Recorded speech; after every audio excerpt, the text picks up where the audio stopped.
यह कहानी ऐसे सीरियल किलर का है जिसकी हैवानियत सुनकर जज का भी रूह कांप गई। वो जज जिसने ना जाने कितने खतरनाक अपराधियों को अपने आंखों के सामने देखा होगा, उन अपराधियों को कड़ी सजा भी दी होगी। लेकिन जब इस सीरियल किलर के मामले की सुनवाई हुई तो गुस्से में जज ने ऐसे सजा सुनाई कि दुनिया भर के लोग दंग रह गए और इस सजा की पूरी दुनिया में चर्चा होने लगी। दरअसल 100 बच्चों के साथ बलात्कार के बाद उनका बेरहमी से कत्ल करने वाले खतरनाक सीरियल किलर जावेद इकबाल को भी जज ने उसी खौफनाक तरीके से सजा देने का ऐलान किया। अदालत ने अपने फैसले में कहा कि जिस तरह से जावेद ने 100 बच्चों का गला दबाकर खतरनाक तरीके से हत्या की, उसी तरह से उसे भी मौत की सजा दी जाए, उसका भी गला 100 बार दबाया जाए, ठीक वैसे ही जैसे वो मासूम बच्चों का गला दबाया करता था। और उसी तरह से इस सीरियल किलर के लाश के भी कम से कम 100 टुकड़े किए जाए, जैसे वो बच्चों के शव के टुकड़े करता था। इसके बाद उन टुकड़ों को तेजाब में डालकर गलाया जाए, जैसे वो सीरियल किलर किया करता। लेकिन इस फैसले के बाद दुनिया भर के लोगों ने अदालत पर सवाल उठाने लगे कि क्या आज भी ऐसी खौफनाक सजा दी जा सकता है।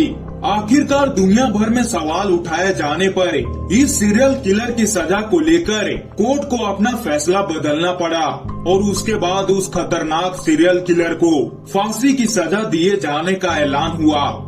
तो दोस्तों चलिए जानते हैं पाकिस्तान के सबसे खतरनाक सीरियल किलर की कहानी, जिसने पूरे दुनिया को हैरान कर दिया। तो दोस्तों वीडियो में आगे बढ़ने से पहले वीडियो को लाइक और चैनल को सब्सक्राइब करके बेल आइकन को ऑल जरूर करिएगा। यह कहानी पाकिस्तान में घटे दिसंबर 1999 की है, जब पाकिस्तान में एक उर्दू अखबार के मालिक को एक चिट्ठी मिलता है। उस चिट्ठी की पहली लाइन को पढ़ते ही उस अखबार के मालिक के पैरों तले जमीन खिसक गई। उस चिट्ठी में लिखा था, मैंने 100 बच्चों का बलात्कार के बाद उनकी खतरनाक तरीकों से हत्या कर दिया। और इस चिट्ठी के साथ में एक पार्सल भी आया था और उसे खोलने पर उसमें कुछ बच्चों की तस्वीरें थी। अब अखबार के मालिक ने इसे नजरअंदाज नहीं किया और यह खबर को जांच पड़ताल करने के लिए एक पत्रकार को उसी चिट्ठी में दिए गए पते पर भेजकर उसकी छानबीन की। इस चिट्ठी में पाकिस्तान के रावी रोड पर एक पुराने घर का पता दिया गया था, जो काफी सुनसान जगह पर थी। इसकी जांच पड़ताल करते हुए वह पत्रकार उस जगह पर पहुंच गया और उस आदमी को वहां ऐसे सबूत मिले जिसने चौंका दिया। कई जगह खून के निशान थे और वहां एक बैग भी मिला जिसमें कई बच्चों के जूते और कपड़े थे। इसके बाद वहां एक डायरी भी मिली। यह डायरी में बच्चों के बारे में लिखा हुआ था। अब डायरी को देखकर उस आदमी ने तुरंत अपने मालिक को पूरी जानकारी दी और ये भी बताया कि चिट्ठी में जो भी बातें लिखी है वो पूरी तरह सच है, क्योंकि यहाँ कई बच्चों के कत्ल हुए हैं।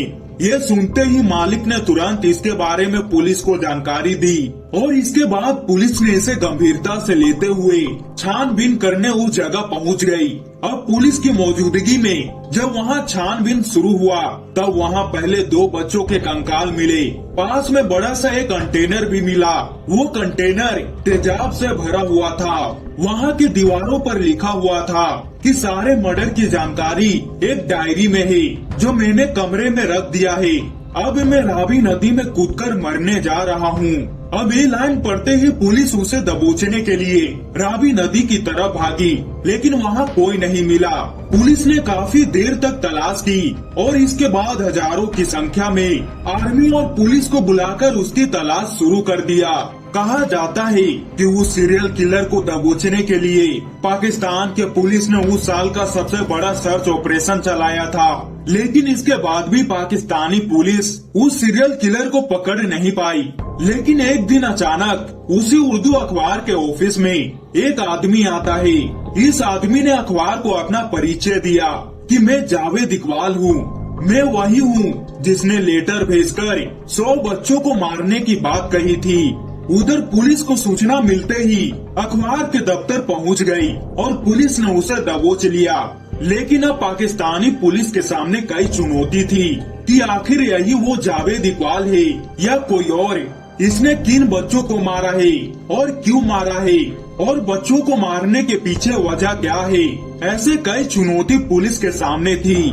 पुलिस ने अब डायरी के एक एक पन्ने को खोलने लगी, जिसमें ना जाने कितने बच्चों की चीखें दबी थी और ना जाने कितने बच्चों के सपने जिंदा दफन हो गए।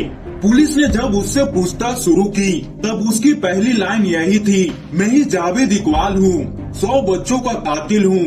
मुझे इस दुनिया से नफरत है और मुझे अपने किए पर कोई शर्म नहीं है, इसलिए मैं मरने को तैयार हूँ और मैं माफी नहीं मांगूंगा। मैंने 100 बच्चों को मारा है। लेकिन पुलिस ने उससे पूछा कि आखिर वो मासूम बच्चों को कैसे फंसाया, और यही वो सवाल था जो जावेद इकबाल की जिंदगी का पूरी सच्चाई सामने लाने वाला था। और इस सवाल पर जावेद इकबाल ने पूरी कहानी बताई। जावेद इकबाल बेहद ही गजब तरीकों से बच्चों को अपने जाल में फंसाया करता। इसके लिए वो शहर में एक दुकान खोला जो कि वीडियो गेम का था। अब उस दुकान में ज्यादा से ज्यादा बच्चे आए, इसलिए उसके रेट बहुत कम कर दिए, यहाँ तक कि वो कई बार फ्री कर देता। इस लालच में बच्चे कई बार बिना घर वालों को बताए उसकी वीडियो गेम की दुकान में आ जाते। उसे पकड़कर वो कमरे में ले जाता और फिर उस बच्चे के साथ बलात्कार करने के बाद उसकी हत्या कर देता। दरिंदगी से मर्डर करने के बाद बच्चों के शव को कई टुकड़ों में वो काट देता। इसके बाद उन टुकड़ों को तेजाब में डालकर पूरी तरह से गला देता। इस तरह किसी बच्चे से जुड़ा कोई सबूत ना मिले, और इसी तरह उसने 100 से भी ज्यादा बच्चों का मर्डर किया।